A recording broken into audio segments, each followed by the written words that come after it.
Welcome back to the official podcast for the HBO original The Penguin. I'm your host, film critic Amy Nicholson. After each show episode, the creators, writers, directors, cast, and crew are coming here to tell us more about their take on the goings-on in Gotham City. There will be spoilers, and that is part of the fun. Episode 3 really zooms in on the relationship between Oz and Victor. Before, it's been, do this or I'll kill you. Now it's more, do this because I believe in you. Oz seems to see himself in Vic and is acting like the mentor he never had. Oz insists that Vic can become more than a kid from nowhere, that he's more than his handicap, that a small-time driver can climb up the ranks and grab his piece of the American dream, by force if necessary. Take up space, Oz says. That's not terrible advice. Let's start this week's episode with creator, executive producer, and showrunner Lauren LeFranc and director Craig Zobel, who directed episodes 101, 102, and 103. You guys, welcome. Thank you for joining today. Hello. Thanks for having us. Hello. I have to admit something right up at the top. Craig, we have known each other for a long time. We met in the Brazilian Amazon. That's a true story. And 9 years ago, you told me, I think maybe we were at Cantor's hanging out. You said essentially this: I have been focused on film and I want to see what TV is all about. And you did it. But I don't know the origin story of how you came to this show, to directing the very first 3 episodes of The Penguin. I didn't even know you liked comics. I do like comics, and I was always curious about stuff like that. But I mostly actually I came into this, I had an interaction with Matt Reeves on a totally different TV project several years ago, and I had his email, and when I saw the Batman, his version of Batman, I was prompted to do something that I never do, which was that I just got his email and was I don't know if this is weird, but hello, just wanted to let you know I went and saw the movie on Friday night, and I just thought it was great, and I just gushed at Matt randomly over email, and I take it he wrote you back.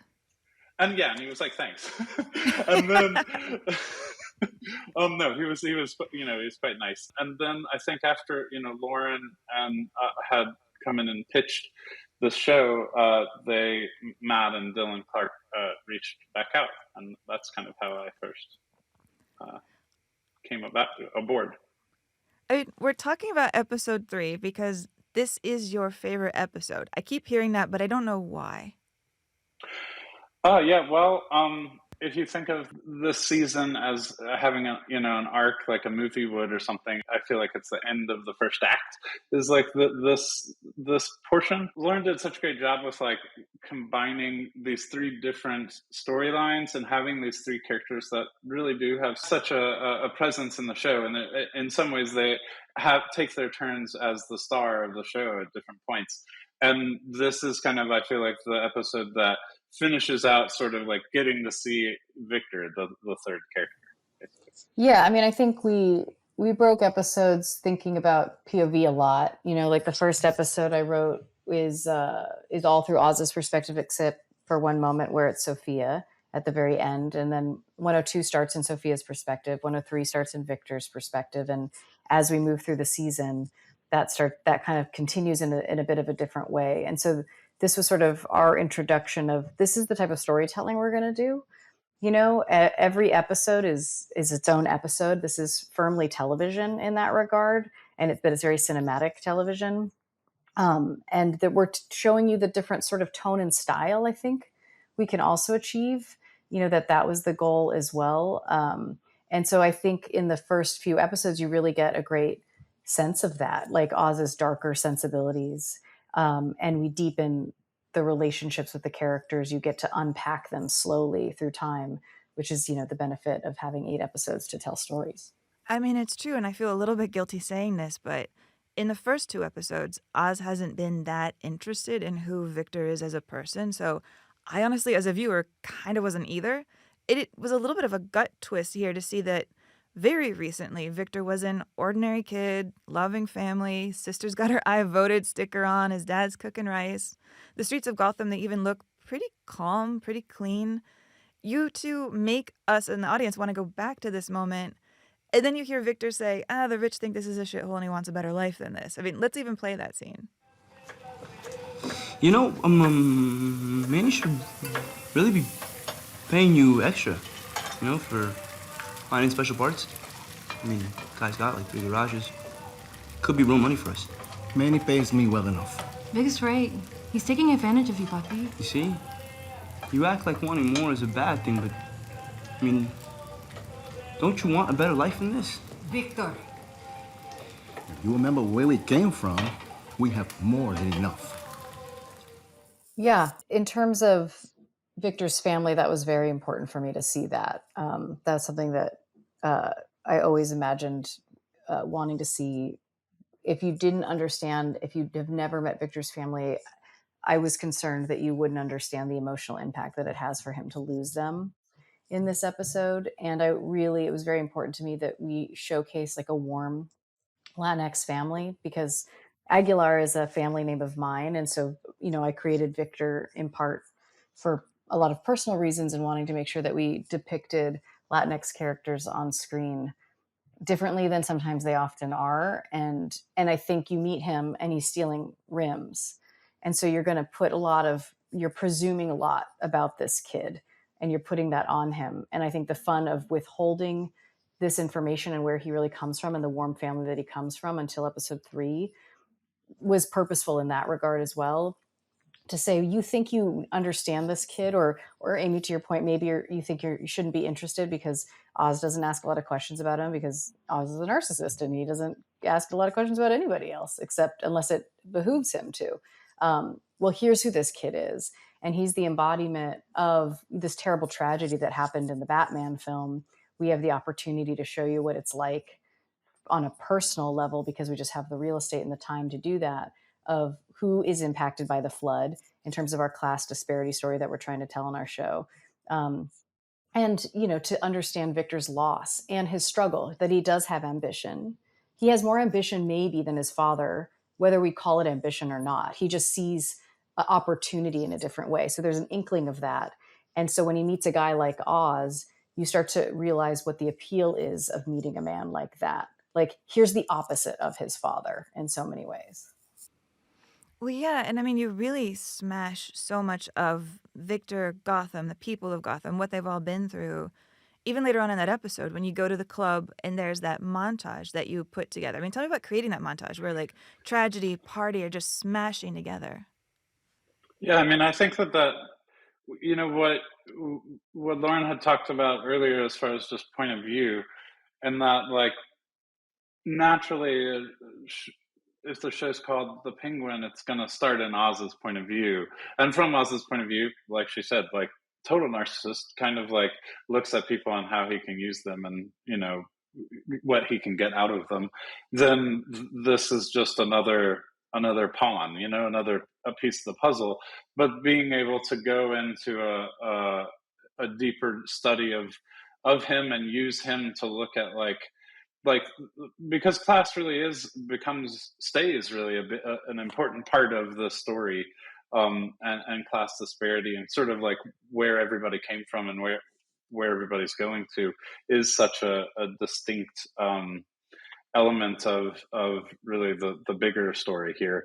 The Victor can become like that, window into it, and can be that also in the in the nightclub. We get to see all these other people that are kind of a different class. We get to hear,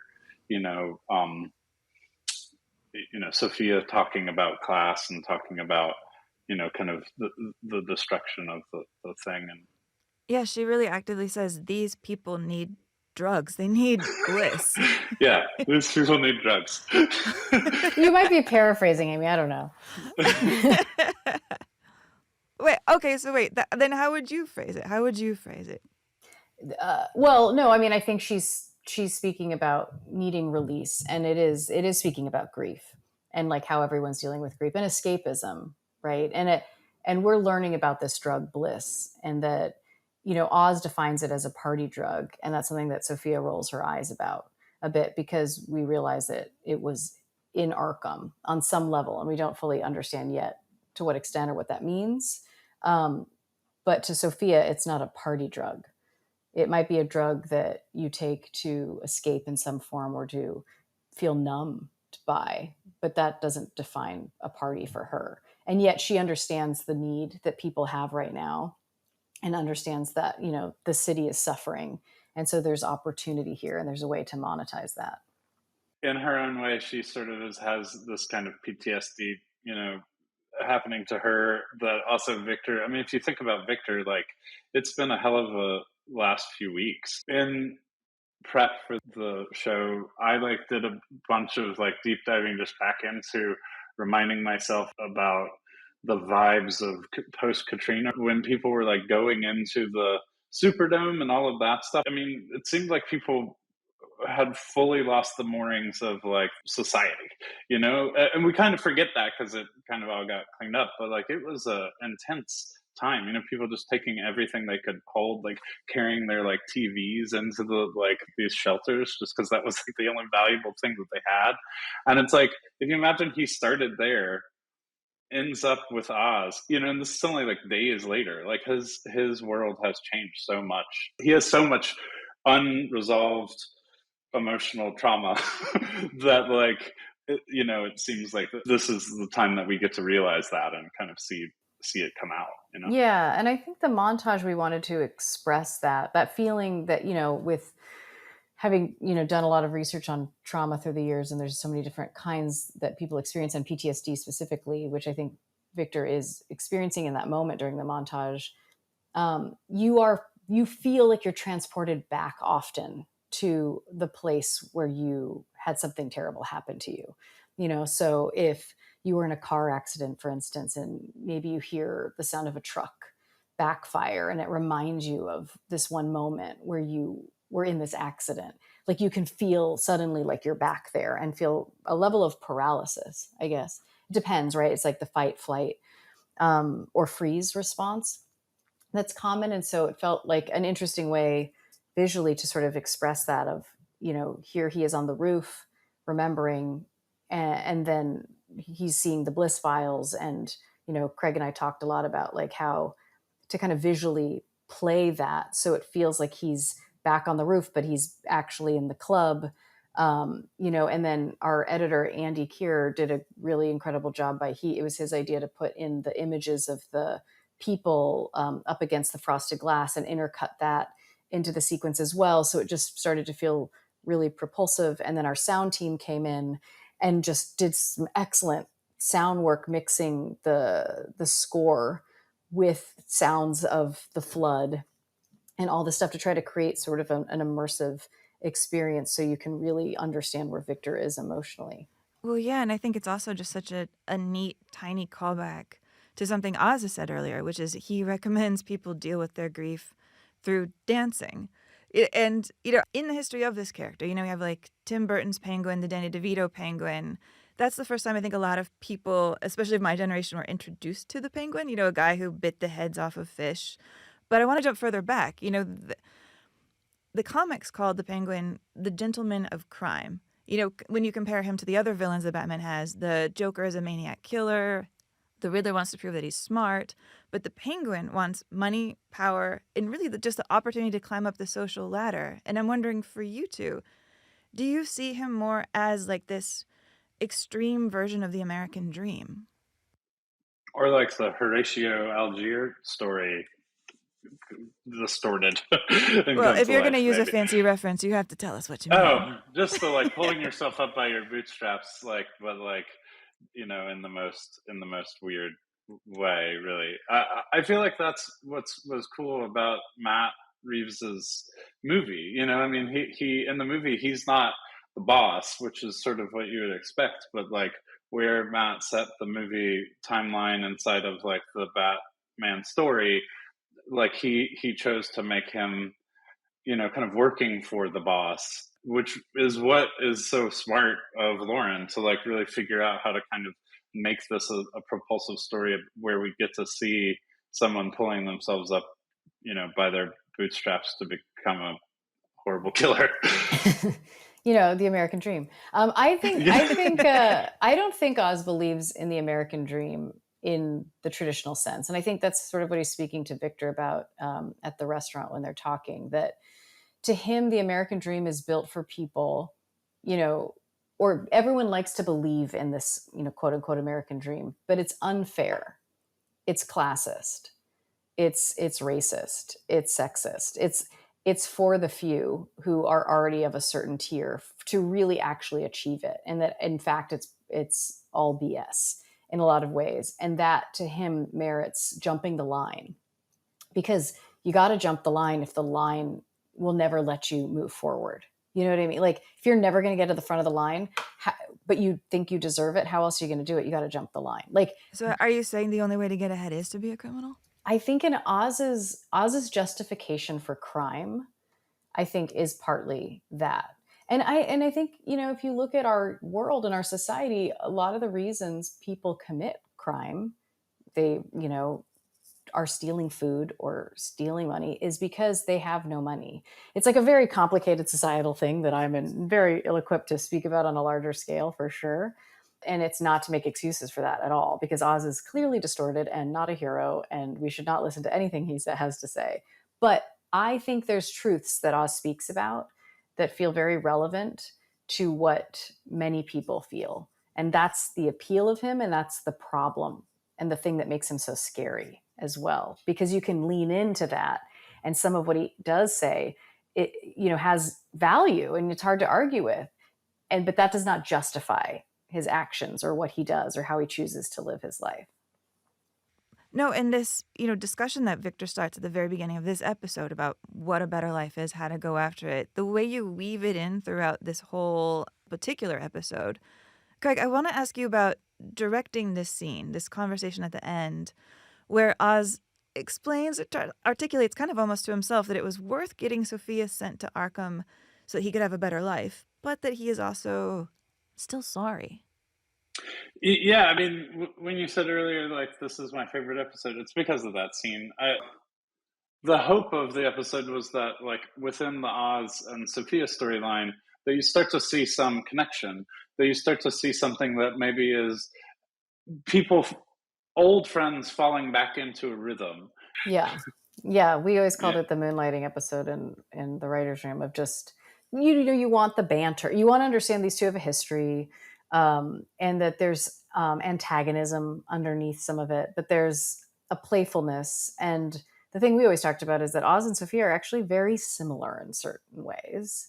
And, they could be good partners. If ego aside and residual history and pain aside, they would be an interesting pairing, actually, because though they want different things for different reasons, there are parallels to each of their characters. The goal was to create a bit of a banter between them. And I think Craig pulled that out of them so beautifully. You could feel they were enjoying each other, but there's this but they, especially coming from Sophia, she can't let herself fully engage with that because she knows she can't trust him, and she's been wronged by him. Yeah. Yeah. But that there's game sees game type, elements to their relationship, that they both know each other, are good at a thing. And if you think back kind of to their history, Sophia probably picked up stuff from him way back in the day. It's there's history there. Colin and I both would talk about how dangerous an insecure man can be. That's one of the most, scary things in the world, is a person of man or man male? Male. Like an insecure male. We both saw that there was something about him that is just cannot show vulnerability. And when you are scared to show vulnerability, that is when you're at your most dangerous and your most scary in a way. And that the fact that the end of that scene kind of ends with him truly opening up. And I mean, all of us felt this felt more like he opened up than I think even maybe we knew it was gonna, once we were shooting it as a scene. And it was this is great, because that can't ever happen for Oz. He can never let that happen. like now that that's happened, it's a, you know, he's got to push that back and push that down as much as possible. Well, yeah, because I'm seeing wetness in his eyes, and I wanted to believe that this was a moment of genuine honesty. But then minutes later, he betrays her again. Yeah. And now you've got me thinking about how, everybody said moonlighting wasn't as fun as soon as Bruce Willis and Sybil Shepherd really got together. I think Oz is a bit of a walking contradiction, and I think he deeply believes what he believes in that moment. Yeah, I think he does. I think he genuinely in a way. feels that way. Yeah. Also understands the benefit of her being on his side at the same time, right? Like if she doesn't believe in him, their operation currently goes to hell. Not to say that he's playing that up. I think that is a moment of genuine emotion from him. But I also think for a man like him, he's not quite sure where it begins and ends. I don't know if I'm allowed to cuss on this. Can I? Yeah, I think so. All right, because the show is full of it. But he doesn't believe that it's bullshit. That doesn't mean that it's not. Like, I don't know if he can even identify it, or if Oz takes the time to unpack that. He is not a guy who's like, let me think about my actions today. Sure. Yeah. It also kind of goes to the other thing that I feel like is like so intrinsic and really awesome as far as Oz, and that like Oz is a guy who's constantly backed into a corner. He sort of needs to be pushed into corners in order to solve the problem. Like he wouldn't necessarily solve a problem really great unless he was in a corner, I feel like. And so in this, he lets himself be vulnerable with her in order to almost catalyze like what he needs to do. That's at least kind manipulatively of vulnerable. Yeah. I think I've dated that guy. Well, I'm glad it's in the past tense because you don't want to keep dating that guy. Me too. Guys, this has been so much fun. I'm going to throw one question out there just because I think it's sort of funny. Craig, there's a bunch of tiny beats in this episode that I really enjoyed. And one of them I just wanted to say is when Victor is alone at Oz's house and he wants to make sure he uses a coaster. Oh yeah, that's in the script. Actually, that's a Lauren. It actually does just make me kind of think about the design choices that we made in Oz's house and like how to make all those choices. And it was real interesting because it very quickly kind of exposed like between like me, Lauren, Kalina, our production designer, and Colin himself, just what the version of tacky, like all getting on the same line as like far as like what is like cost too much money but is also kind of tacky. That was a fun journey actually to then see what we all define that to be. Yeah. I think the thing too that's interesting is Sophia walks in, right, and she says that this electric fireplace is tacky, and she's coming from the Falcone mansion, right? Obviously, we know she came out of Arkham State Hospital quite recently, but she grew up in a mansion. And then here comes Victor and Graciela in Oz's apartment, and they're like, this place is so nice. Right. Like they're not seeing that as tacky. That's probably like there's a sound system connected to the fireplace. That's awesome. And that coaster moment is indicative of that, of like, everything in here is really nice and we have to be very careful. And also like I've snuck my like girlfriend into the house when like, quote unquote dad's gone. Like it's that kind of moment and she probably shouldn't be here. And it's just really two teenagers in that situation, but it's also like how you view wealth, like, and how you define, what is tacky or what seems like a cool thing for a person to have, from depending on the perspective. I probably shouldn't say this in public, but I have an electric fireplace. And I was like, oh, man. Does it play music? Oh, no, Does Amy. it play music, Amy? No, thank God. Would that be a step too far, or should I aspire to that? I want to move up to the electric fireplace. Maybe you should aspire to it. I will say, like, in editing, it was like, is it tacky enough? And it's like, can it play music? And that was a choice we made in post because if I went to your place and you turned that on, I might be like, that's really cool. Thank you. I just needed somebody to say that. I might say that. Oh, we know what Sophia would think, though. Yeah. Guys, this was so fun. I'm really glad we all got to talk like this. Absolutely. Next up is actor Rhenzy Feliz, who plays Victor, fluency consultant Marc Winski, and the return of series creator, executive producer, and showrunner Lauren LeFranc. Hello, guys. Welcome.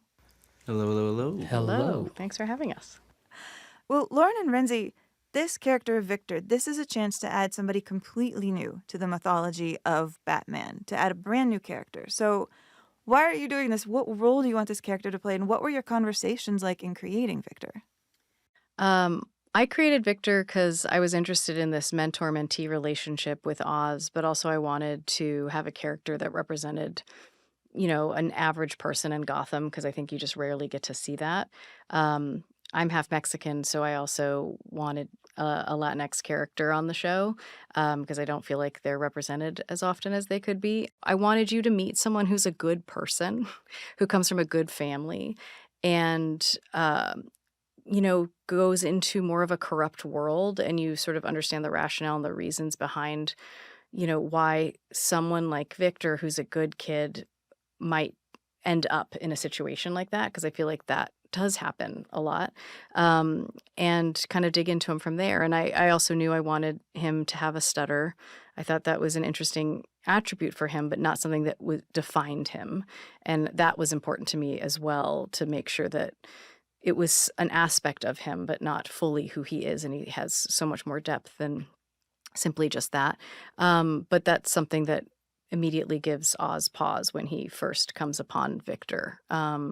So yeah. And then Rhenzy and I have had many conversations and just about Victor as a character and where he comes from. And Rhenzy obviously brought his own amazing qualities to Victor as well. And so then I think just he really became alive once we found Rhenzy for the part. I mean, Rhenzy, what did you make of him when you read him? And then did your first impression of him change once you got to talk to Lauren more? I mean, did my first impression change? Not necessarily the first impression. I think that the first thing that came to me was just this sort of idea of maybe an essence that he's maybe more of an observant and someone who maybe listens more. And that was before I'd even knew that the stutter was part of that he had a stutter. And so early on, I think I just knew that Oz was such a big character, just having seen the movie and having seen how Colin's portrayal of Oz. And so I knew if someone's gonna be next to this guy, you can't match that kind of. He's gonna have to be a little bit smaller and a little bit more, I don't know, shoulders in, and not necessarily, not a chest out kind of person and not a very loud kind of person. And so it's just kind of this yin and yang. If you want these two to naturally mix together, that's kind of the essence of who he has to be, is a little bit more quiet. And so that was initially kind of what gave me the sort of into the character when doing the auditions and things like that. And then meeting Lauren and getting to talk about it and going even deeper into a story and what was going to be happening to him over the course. That's kind of what we really, that I remember the most from our initial meetings, was kind of her outlining kind of what was going to happen throughout the course of the season, and kind of where we see his story and where it takes us. I mean, I like that you're bringing up his listening, because one thing I was thinking watching episode 3 is I feel like these are my first moments where I'm actually getting to see who Victor might really be, his real personality, because so much of episode 1, so much of episode 2, he's just trying to stay alive with whoever this guy is who's taken him under his wing. Right. When you have that moment in the scene where you're negotiating your salary and you try to double it, I was like, oh, that's Victor. Yeah. No, and that was honestly, I just found it so funny, even just reading it in the script. I thought it was such a good moment. And it's one of the first moments where you kind of get to see Victor be, have some sort of comfort with Oz. I guess you get a glimpse of it at the end of 1, although even that scene actually is kind of technically it's a little bit more condensed than it wasn't on the page. But you sort of get to see these little moments where Victor kind of starts to feel a little bit more comfortable with Oz, to make a joke or two, or to kind of show a little bit of that side of himself. And I think naturally he's sort of picking up on it. And he has a moment in 3 where he kind of talks about where you kind of get a glimpse into his mind on how he sort of views and how he thinks Oz views him. And I think he starts to realize maybe Oz, he has a good enough sense to know that he kind of likes me, I think, and it's kind of like a funny. When I read it, it's kind of this funny thing, but it's also this insight into how he views Oz viewing him. Well, yeah, I mean, this week, starting with these very first scenes, you really make the point that Victor's life has just changed suddenly and dramatically, starting with the explosion of the seawall. And I'm almost wondering, is Victor, to this point, just reacting, doing whatever he has to do to keep his head above water? Like, has he had even a second, beyond even the personality thing, to make any conscious decisions? Right. There was like a little break we took in between with the actor strike, and so there was a lot of time in between shooting the show. And one of the things that really came to me that I thought of was, we had already been doing it, but so much of his life up until that point has been like left foot, right foot, left foot, right foot, just sort of going forward, but not really the idea of planning something out ahead of time, like him not having the luxury to sit down and think, years down the line. I think a lot of people, when they are in certain situations, hard circumstances, they don't have the time to sit and think about their lives. They just kind of have to get to the next step. And so definitely when we pick up on the show, it's he's thrown into a world that he has no idea about, and the only thing he can think of is get to the next hour, get to the next hour, get to the next few hours, just survive, left foot, right foot, left foot, right foot. And it isn't until that moment in 3 when he's on his way, when he's on his way back from Graciela, sitting watching her go, where he gets to finally think, like, what do I really want out of life? After having had that massive scene with Oz in the bathroom, where Oz kind of lays it out in a very blunt Oz kind of way, but tells him, like, essentially tells him, if you want something, this is your chance at it. The way you're living, what you have nothing, you'll be nothing, you are nothing. That's kind of, he literally almost says those words, I think. And so there's that big moment where it's, I think that's the first time that he comes to realize, like, wow, maybe this is my, he sees it as, this might be my route out. This might be my road out of this life that, this life of nothing, the way he's seeing it. I don't have any money. I'm starting to make money. I'm starting to finally feel some sort of power. I feel like I'm a part of something that's bigger than just, going to high school or going to college. I'm a part of something bigger. I'm a part of something more important. And so, of course, him battling with morality the entire time of, like, yeah, but am I wrong for doing these things? How would my parents feel about it? Would they be ashamed of me for doing what I'm doing? And I think that, so it's this constant battle. And I think Graciela kind of signifies that version of his life. And I think what's something that is, like, impactful to me is, I sort of thought about, like, there's a lot of, stories being told these days about, different universes, like the parallel universes, like what would have happened, and if one decision had been different. And I think personally, in most universes, Victor does go with Graciela on that bus and goes to California. And I think we follow the story on the few that he doesn't, on the few that he stays there with Oz. And I think it's just interesting to think about how different his life could have been had he not. Had he gone on that bus. Wow, it's like we're almost watching the deviant version of Victor, like the one that's the most out of character. And you mentioned his parents, which made me want to ask you, Lauren, adding his parents, adding this dimension that we know that his dad would not be proud of what he's doing. So far in this series, I'm watching Oz lie to people, and I'm not sure, like, if he's telling the truth or not or what's happening. I feel like I've been getting snowballed by Oz. But having met Victor's dad, when Oz is trying to smooth talk Victor a little bit and say, your dad would be so proud of you, that for me as an audience member was a moment where I was like, oh, I know what it's like now to be on the other side, knowing that Oz is lying to me. Right. Well, I think in Oz's logic, he's not lying. I think in Oz's logic, he presumes he knows Victor's parents. I think Oz sees the world a certain way and is trying to get through to this kid. Like, in my mind anyway, Oz in that moment is really speaking his version of truth to Victor. That's sort of his code. That's the way he sees the world. But he doesn't know Victor's parents, and we do now, though. We have the privilege as an audience to know them in the way that Victor knew them. And that's the beauty of being inside Victor's perspective in the beginning of the episode. So you understand how wrong Oz actually is, and how Oz presumes a lot about Victor in the first couple episodes, as you mentioned. And it doesn't mean that Oz's view of Victor is correct.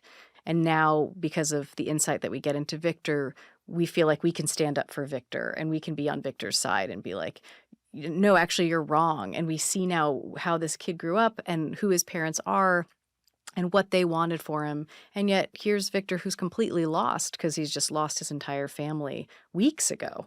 And now here comes this man, Oz, walking into his life. So I want to play a bit of a scene from this episode. It's the one where Oz and Victor are at a restaurant, and Oz is telling him hey, your stutter gives you the ability to take up space. And we're going to play a little clip of that right now. Have we made any decisions? Yeah, I'll take the Caco van. Do that again, Vic. Right, I'll do the steak of, the steak of steak Steak fried. Hey, don't do that. The man was speaking. Let him finish. I apologize. Please. yeah, no, the, steak of frites. Steak frites, steaks. Right away, sir. Sir, he's trying to save his temp. You know, you don't gotta do that. Yeah, I know. You should do it. Fuck what they think. Let them wait. You know, take up space. You got fight in you, Vic. You gotta let it out. Marc, you were the fluency consultant on this. You know, you really helped everybody on set work with the stutter. I want to ask you, how do you feel about this scene? What do you think about this scene? Well, it's an important scene to include because it's so truthful. It 100% depicts a real life situation of a teenage kid just trying to order a burger, and he has this like deep fear that if he stutters, he's going to be mocked, or he's going to be ridiculed or shamed. So he does everything possible to kind of like do things to maybe not quite say exactly what he wants to say. And I think the writing team did such a great job at capturing that specific moment, which through Rhenzy and I's work, it made it easy to add on this next level. How did you get involved with the show? Oh my gosh. So I do a lot of acting as well as content creation, and a lot of work with disability and representation on TV and film. So I was reached out by a member of the Penguin team saying, hey, you know people. Do you know anybody that is 18 plus to play 17 who is Latino, able to play number 2 high profile lead on a very high profile series? Oh, and he stutters as well. And I was like, no, I don't. That ma'am, sir, ma'am, doesn't exist yet. And she's like, okay. And so I said, good luck. And I get a phone call a month later saying, hey, we got our guy. I go, did you? That's great. But he doesn't stutter, which I already knew. Like, that's totally fine. And they asked me if I'd ever coached someone to stutter, and I had, and I have a few times, and it felt like the perfect opportunity to put all of my passions and loves all in one place in order to truly portray this character of Victor. I mean, what Marc is just saying actually makes me want to take a jump back then and talk then about the search for Rhenzy to play this character. What was it in Rhenzy's audition that made you be like, yes, he is our guy? I mean, Rhenzy just has this great charm and vulnerability that he brings to everything, I think. Rhenzy just stood out of the gate, and truly, he was like everyone's top choice throughout. And then we put him through the ringer and made him do a Zoom audition with Colin, because Colin couldn't be in the same city as Rhenzy at the same time. And I can't even imagine what that was like for you, Rhenzy, to like go through that on Zoom, because I had never experienced that before. This is the first time I saw actors Zooming to audition, though I know it was more common and made more common in COVID times. But it puts a pressure on Rhenzy to be like, okay, how am I going to pop on the Zoom against Colin Farrell? Yeah. Yeah, it's Colin M.F. Farrell. Like, and he's doing such a really, it's like a very, such a cool performance. And so really what it is just about the nerves. It's just like, okay, how do I not be nervous? You got to perform you got to do the scene the way, you think of it in your mind. It's going to go. And actually, speaking of this, of this episode, it's the audition scene. The second audition scene was actually the scene in the bathroom in episode 3. And so that's the first thing I read on Victor, was that scene. And yeah, you're in your own bedroom and you've got your lights on, and you got a blanket behind you or whatever, and you're acting on a laptop or whatever it is, and and you're trying your best. You're going to be on a Zoom with Colin Farrell in 30 minutes, 40, an hour, 35 minutes, okay, 20 minutes, in 10 minutes I'm going to be on. And so yeah, you're just trying your best to like stay in the zone and be like, just not get too in your head about it or whatever. My trick was, I don't know if I want to give this away, but just as a competitive advantage, but my trick was I put on the,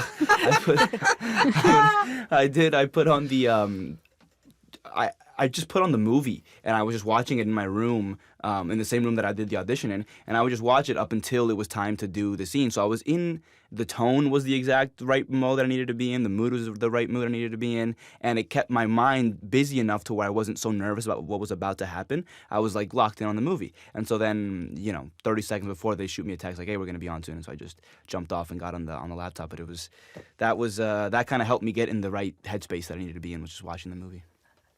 I mean, I was noticing, particularly in this episode, that you're writing different types of scenes using the stutter, that there's scenes where it's more or less intense. We hear it a little bit at your house with your parents. We really definitely hear it when Victor's nervous to be alone with Sophia. We don't hear it at all when you're in the car by yourself rehearsing how you're going to tell Oz that you quit. How are these decisions being made? Are they being made on the page? Are they being made on the set? When are they being made? Marc, are you involved in these conversations? Yeah, I think heavily involved. I mean, it's totally. Marc and I would go over most of like 99% of the scenes we'd go over before we'd go to set, and we would talk about like there was something you just brought up a few minutes ago, which was there was something we gave it the name, like the hierarchy scale of like how intense of a situation is this for Victor, specifically for him, like him as a human being. And one of the things that I learned is that it's not very consistent, is it, the stutter? Like there's moments where you'll be feeling it, where you'll hear it more. There's moments where you hear it less, and it's not necessarily because it's more stressful, and it's not necessarily because it's less stressful. It doesn't have a rhyme or reason. Yeah, right. Yeah, and so correct. And so a lot of it was just figuring out, where. For example, the one with the Sophia scene was actually really interesting because we were trying to do something there that you speak to it more. What was the aim? Yeah, sure. The interesting thing that we were trying to capture was the inaudible cadence, the inaudible stuttering that people who stutter have. Like that's the thing a lot of TV shows or movies fail to capture. Sure, they've got the Porky Pig, like like stuff. Like sure, we've seen that, but how is he in some situations? He does change words. He does kind of not say the exact things he wants to say. So his mind is already 2 sentences ahead trying to say the word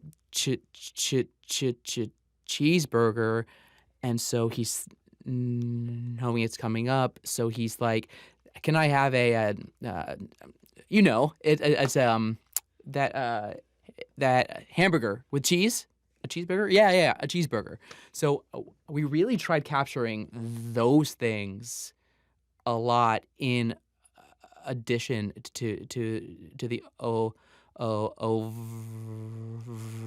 stutters, which is something cool to look out for. Well, and that was something that was so interesting to me. I mean, Marc taught me so much too, and I wrote stutters into scripts, but never with the intent that it has to hit on this word. It's to give a sense of it, and it's to also just make sure that everyone, internally understands this character has a stutter. Because, for me, I just wanted to make sure that we cast a Victor and that then Victor had a stutter. Because I think it's easy to sometimes have people be like, well, that's different. I don't know. What's that going to be like? I don't know, And I really wanted to avoid those conversations and to make sure that I thought this was very important and very important to who Victor is. But Marc taught me so much about, that it's not, just as Rhenzy was saying, it's not just under stressful circumstances. It can happen sporadically. And so my, implicit agreement was always, I'm going to write it in, but then you guys are going to figure out where it's hitting. And it might be a little different in every take, right? Because it's a different, Rhenzy's performing it slightly differently. Things adjust and that there's freedom in that. And so it was really freeing for me as a writer to know, Marc and Rhenzy are working this and figuring this out. And there was never like, oh, no, I wrote that it has to happen here, because that's just not realistic and it's not the way it would work. So it was always trying to ensure that it's organic and it feels real, and I remember asking Marc, what have you seen before? How has it been depicted badly? Because I think that question is just as important as how can we do a good job? It's what should we completely avoid? What's offensive? Right, I just want to ask, who is Porky Pig to the stuttering community?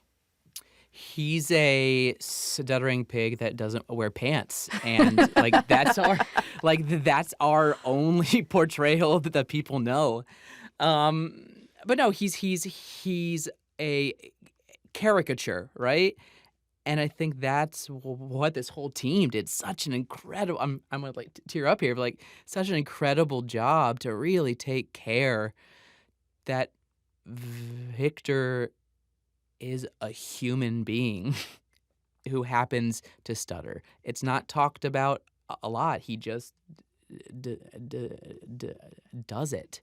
And we were actually talking about, Rhenzy and I, if Victor didn't stutter, he'd be a completely different person. Yeah? He'd be a completely different person doing different things, having different morals and ideas. And it was just so great to be able to craft a authentic, real, heartfelt portrayal through the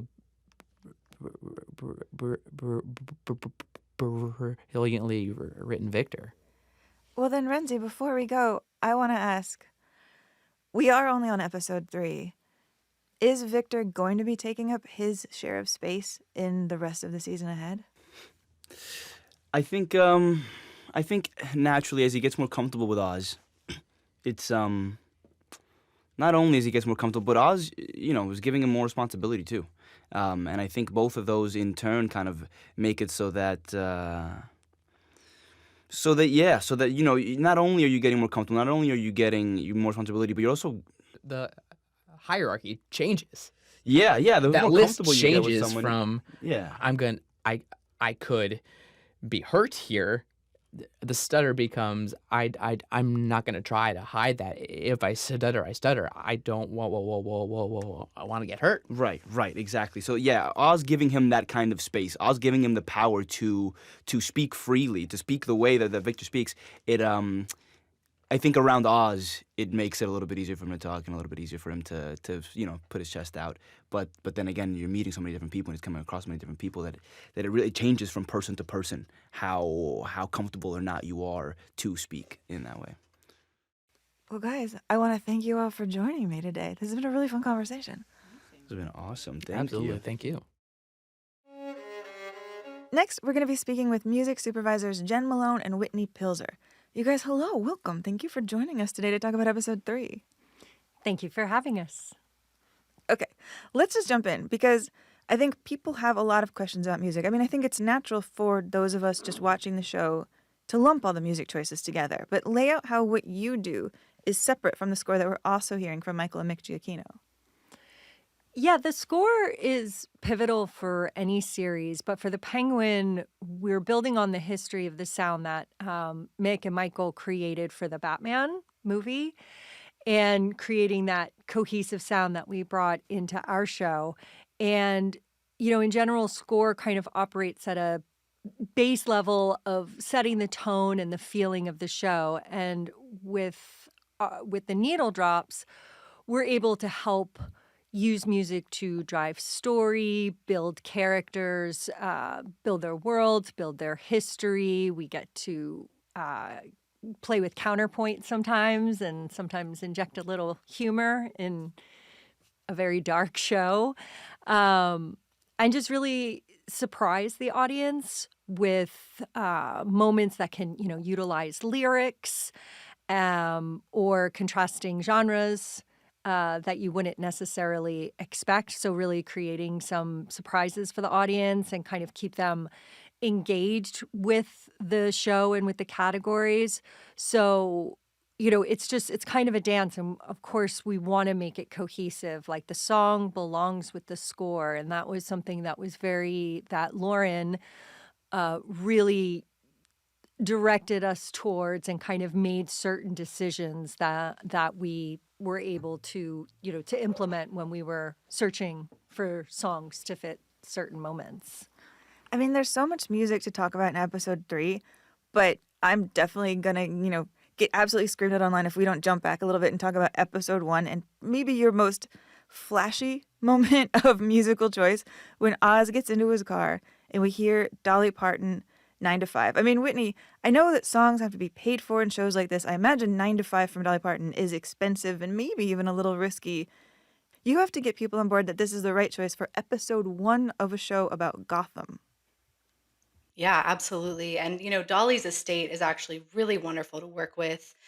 We've done a lot of business with them, and, her songs are just so universal and relatable. So we loved being able to use this song here. And Well, then let me ask you this, Jen. Is there a psychology to Oz's musical taste? Because it would seem that he presents as this tough, gritty guy, but maybe underneath that, there is this sincerity that's kind of surprising.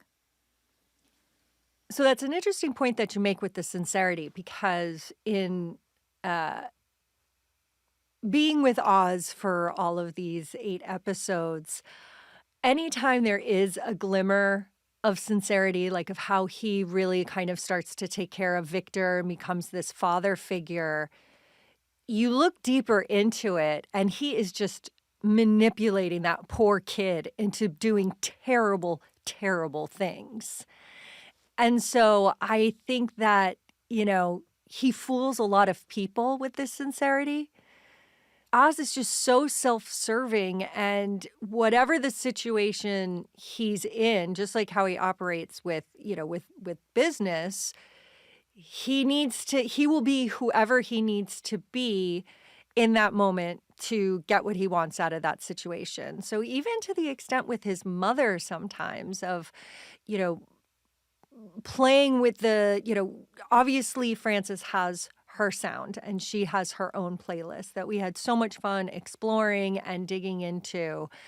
But Oz, puts that music on to calm her, but also to kind of I do think that there's some manipulation there. And this will kind of make sense as you see further episodes of how that manipulation and the music kind of all fits in, of potentially bringing him back to a moment of happiness that he had with his mother. So, Oz is he's a chameleon and he's a manipulator. And so, when he's in his mom's car, we hear the 9 to 5, and he plays the tears and laughter that he puts in. But then, we have a lot of much darker music that kind of helps fill out his world. I mean, I think at the end of the day, he's a master manipulator. I mean, I'm fascinated by the idea that we're talking so much about psychology, and it makes me picture what it's like for you to, at work, to go so deep inside a character's psychology. Like, just as a practical, technical question, do you have like a Spotify playlist that you're organizing that's called Francis or something? Like, how do you collect the songs that you're thinking of and then decide which one you're actually going to go with? So we start out every show that we work on with kind of a mixtape, just any songs that we think, well, maybe, I don't know, let's just put it in here so I don't forget about it. But as we got more scripts and talked a lot more with Lauren, we did kind of have specific playlists for the characters, but we never want to be beholden to that because the story changes, the characters change. We're looking at things from a different point of view. Maybe we want to play counterpoint. So it's a guide. These playlists are a guide, but we're never we don't ever want to be boxed in with music and how we're going to use music and what songs we're going to pick. And so we'll go through scenes and, we'll get the scene and Whitney will kind of do a pull of 5 songs, 6 songs, and then I'll do a pull of 5 or 6 songs. And it's like, oh my God, that's so brilliant. I never even thought about that. And wait, so you guys are living like the high school dream. I mean, is that what I'm hearing, Whitney? You guys are just like trading mixtapes back and forth? Yeah, it's so much fun. And like Jen said, like something that she'll pull, it'll be like, oh my God, I'm going to go down this rabbit hole now. And, just to have that like really fun collaboration, it is the dream. What was a good rabbit hole on this Penguin series so far? Up to episode 3. I want to let you guys leave us some surprises. I'm probably Francis, I think. That's what I was thinking. We're able to really dig into that female, 50s, 60s jazz. And there's almost like an underlying sadness from a lot of the songs from that time period and a longing, which is why we were able to gravitate towards like tears and laughter. I hadn't had this thought until right now when we all sat down, and I love talking about this with you guys about music. Hearing you think about psychology in this really complicated way, when you're doing the music for a show like this, when you're putting together these playlists, does it mean that you're kind of going into the headspace of an Oz, of Sophia, because you're just listening to these things all day? Do you become, I'm not going to say you become the characters, but do you feel them in you when you listen to their sound? For me, I think it becomes more of you hear a song in your everyday life and you're like, ooh, that's a Sophia song, or ooh, that could be something cool for Francis. So I think that that's more of like getting to know the characters and what they would be listening to and what represents them. That kind of like bleeds outside of, the regular workday, is just hearing certain songs or coming across a song, wherever on the radio, or, oh, this is something that Sophia would totally be digging. Who's more likely to listen to Taylor Swift? Great. No, not even. No, I don't know. Taylor, I don't know. I don't know. Maybe Francis might have a soft spot for Taylor, but maybe Vic. He's so innocent and pure. Aww. Yeah, I was gonna say Graciela, but she's, they have. I mean, there's one song that we were so excited to have in the show. It was a song called "Switch" by Black, and that's a song when Victor and Graciela are talking, and I love that artist so much, and that song I have been dying to put in a show. And we tried a lot of different songs there, but that and you would think that like, oh, it's just background, but nothing in this show is just background. Even if I'm kind of going to go on a tangent, even with the sound of Gotham in general, like there's music coming out of, wherever we're at, whatever neighborhood we're at, there is a song very deep in the background that's giving it that flavor. So going back to Black with Victor and Graciela, like it just underscored this very tender moment between these two younger, and just like Whitney said, like pure characters. I mean, Victor is good until Oz turns him bad, and you see the switch in, no pun intended, that's the name of the song. Can we say pun intended? Yes, we can. And so you see the switch in episode 3, which is a little bit heartbreaking because he has that out. And Graciela is that lifeline that's ready to take him out of this life and going down this very, very, very dark path. And he chooses Oz because I think, in addition to a chameleon, Oz is so charismatic. He's larger than life, and he has all of these moments where he is just getting people so psyched up. It's almost, he's a politician. For better or for worse, in this climate, Oz is a politician, and he gets what he wants, and he says what the people want to hear, and he gets them to do what he wants to then screw them over. Well, Jen Malone, Whitney Pilzer, thank you so much for coming in to talk to us. Thank you. Next, we'll be speaking with a true disaster artist, VFX supervisor and second unit director Johnny Hahn. Hello, welcome, Johnny. Thank you for joining us to talk about episode 3. Oh, I'm so excited to be here. Thanks for having me. Johnny, you have destroyed a lot of towns. I mean, especially as you were coming up, you did visual effects on a lot of movies with major disasters, Pacific Rim, 2012. But here, the destruction of Gotham stands out because we're seeing it from the civilian perspective, not the heroes, not the villains, not that shot of like hundreds of generic screaming people, but really simply from the POV of one kid. Tell me about making this feel just so unusually personal. Yeah, I mean, that is a great question. When I first got the script and read those pages, I thought, my head immediately went to reference all those things we have seen, right? In other movies, other films, of what is it like when a major disaster hits the city. And immediately I started jotting down some ideas and presenting that to Lauren.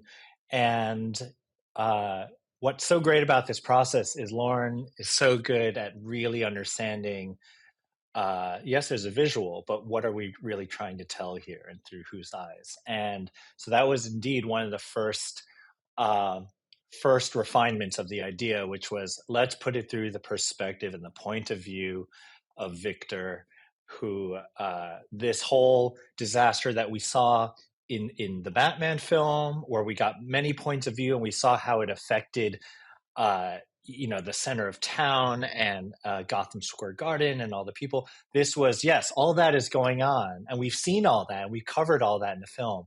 But what was it like just for a young teenager who's just going to hang out with his friends on the roof? So that immediately sort of focused our ideas. All right, what is it like for a young person? And the first thing we did was rule out no flying helicopter moves, no drone cameras that sweep over the city, because all those points of view aren't what it would feel like.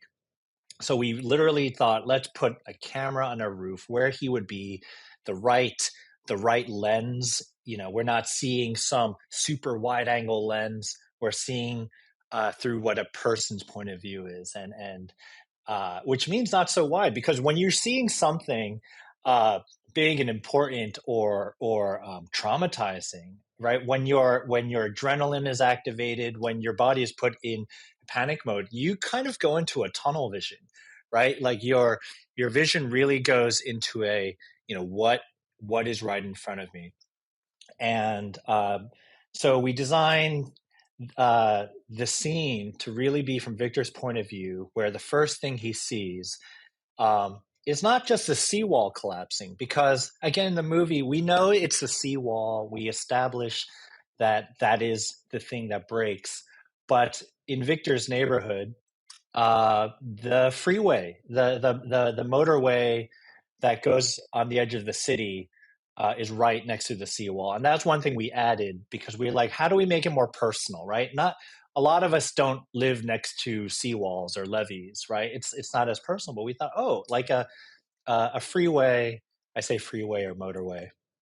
A freeway running by the seawall will make it more personal. Because we all drive every day, or we know what roads look like, and we know what packed traffic looks like. And so we So did. you're really playing with almost a personal lens of what the audience knows of what a disaster would look like if it was happening to us. Yes, because we want to make it personal and relatable, and that's the trick, right? When you have a story, when you have like something happening that is so larger than life, most of us haven't lived through that or have been near that. So you put elements in that you can relate to, that kind of bridge, little kind of connect the dots things you can relate with, which is, so not only did we put this road with all these cars, we made sure like fill it with traffic lights, fill it with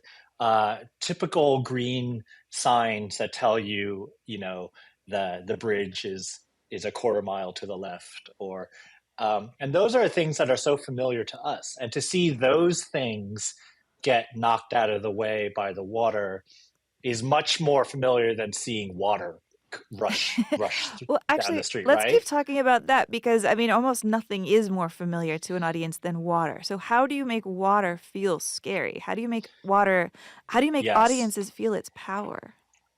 Right. And, water is something we are so intimately familiar with. It could be, a beautiful Hawaiian beach, has crystal clear water, or it could be the dark, black depths of the Atlantic Ocean in the middle of the night in the Arctic, like in the movie Titanic, right? So I was really hoping you were going to say we Titanic right there. I'm so sorry.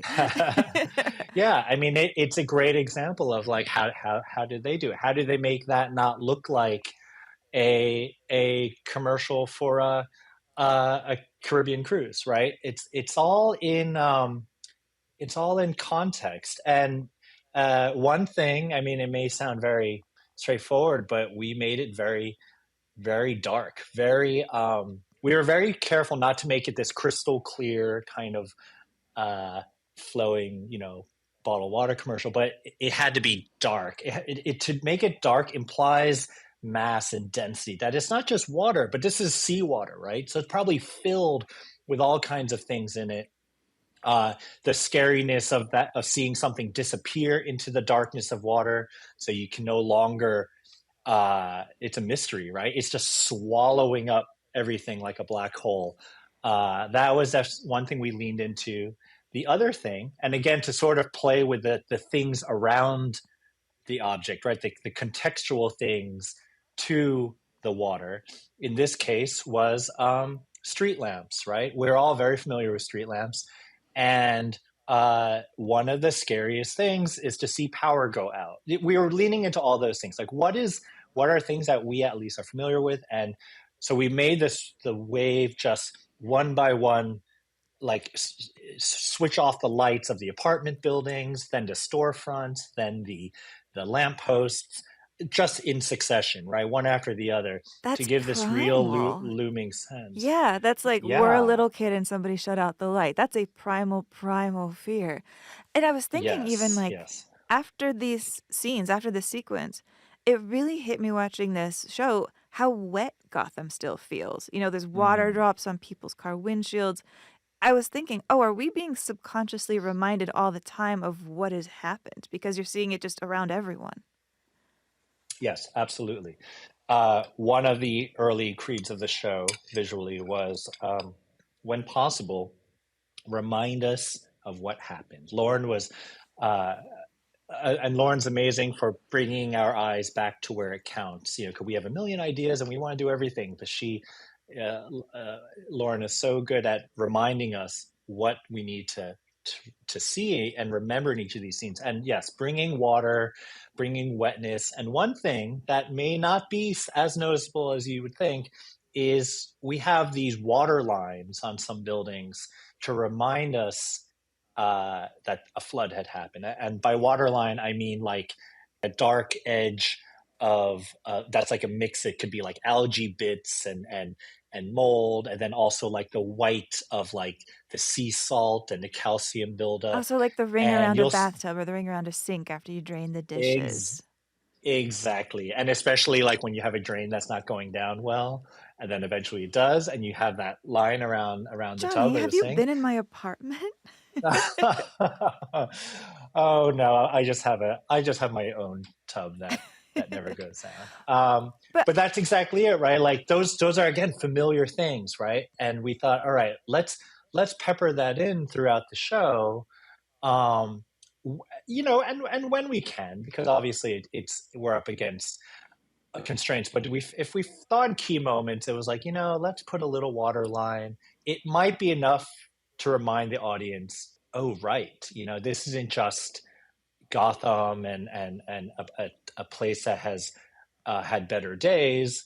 It is a place that just 2 weeks ago has had definitely better days. So water lines, wetness, anything to remind us that the place hasn't even dried out yet. Well, let's keep talking about Gotham. Like, I really want to know what else you're adding to this look of the city. I mean, how much of what we're seeing is not actually in camera? It is you. Oh, well, that's for me to know. No, okay. You want to drill it out of you?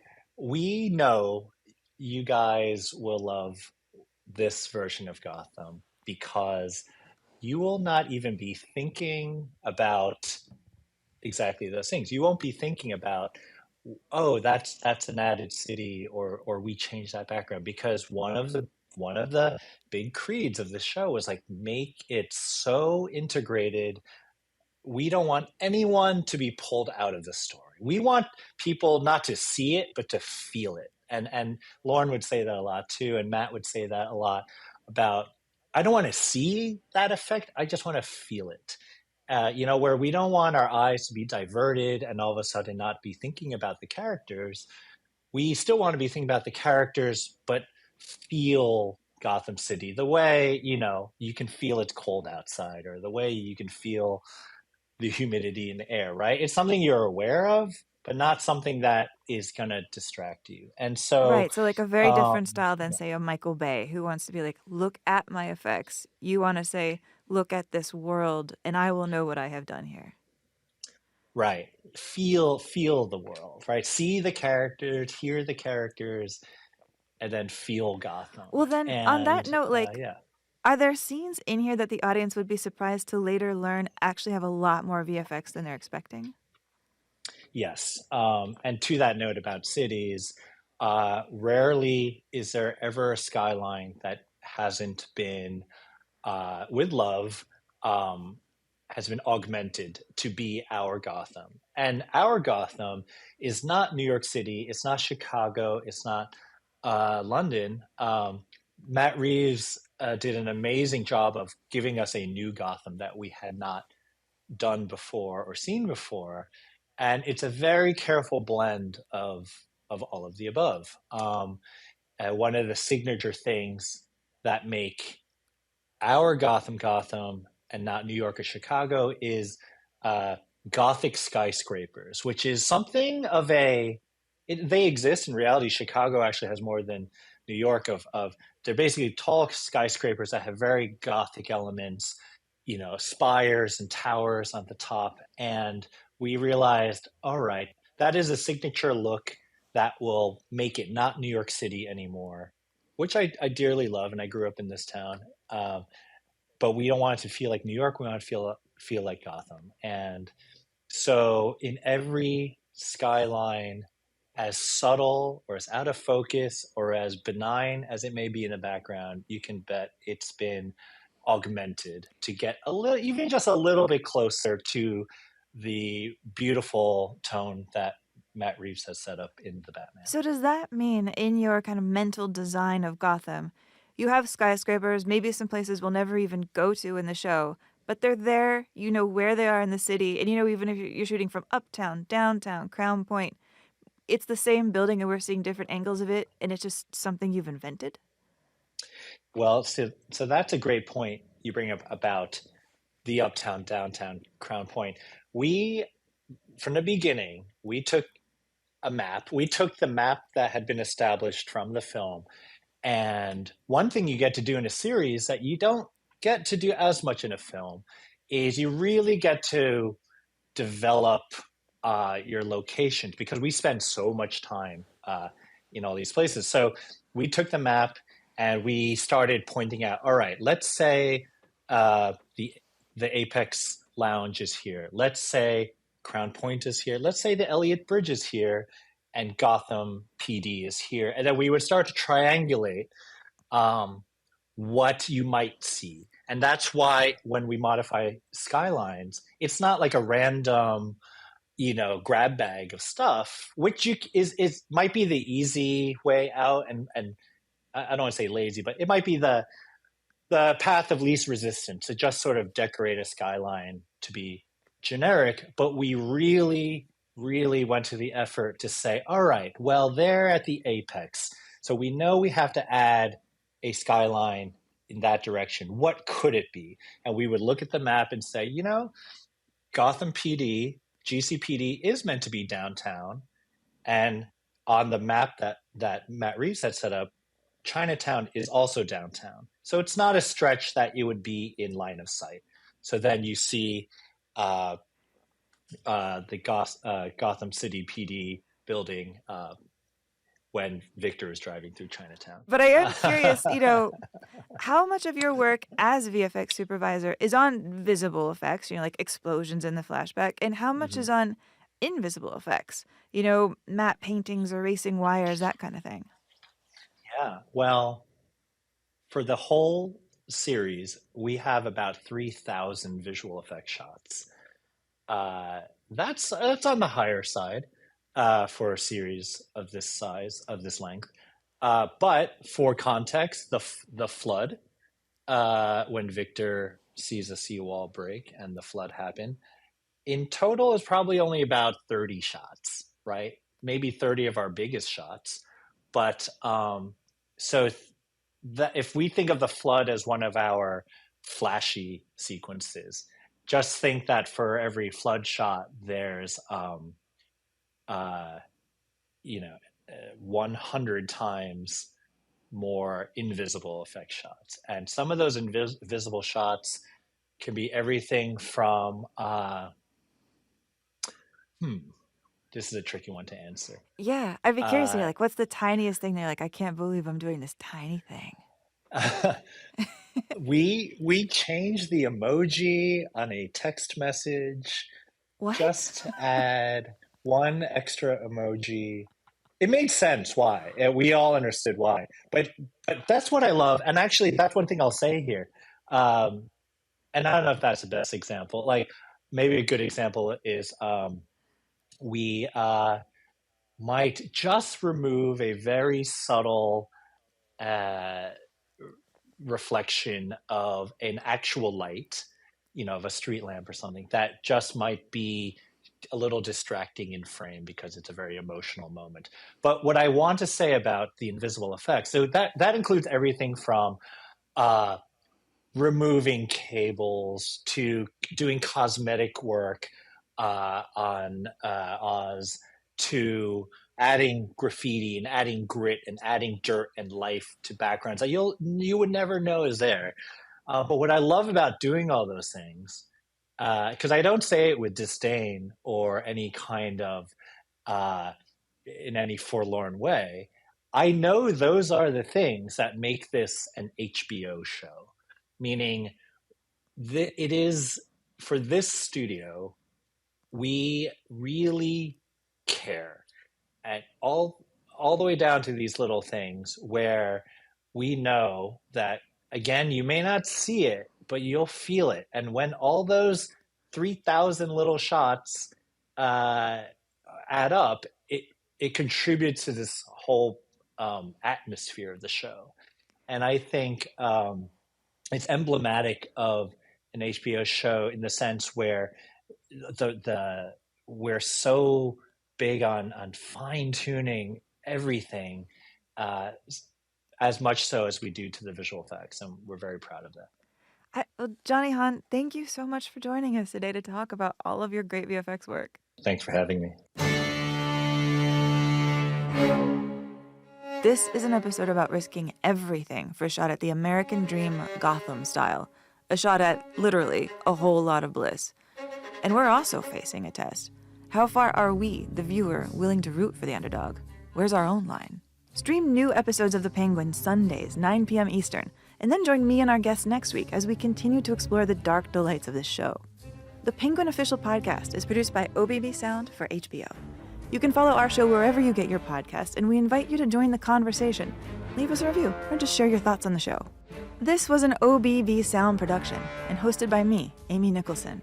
Executive producers for OBB Sound are Michael D. Ratner, Scott Ratner, Arlen Konopaki, and Elias Tanner.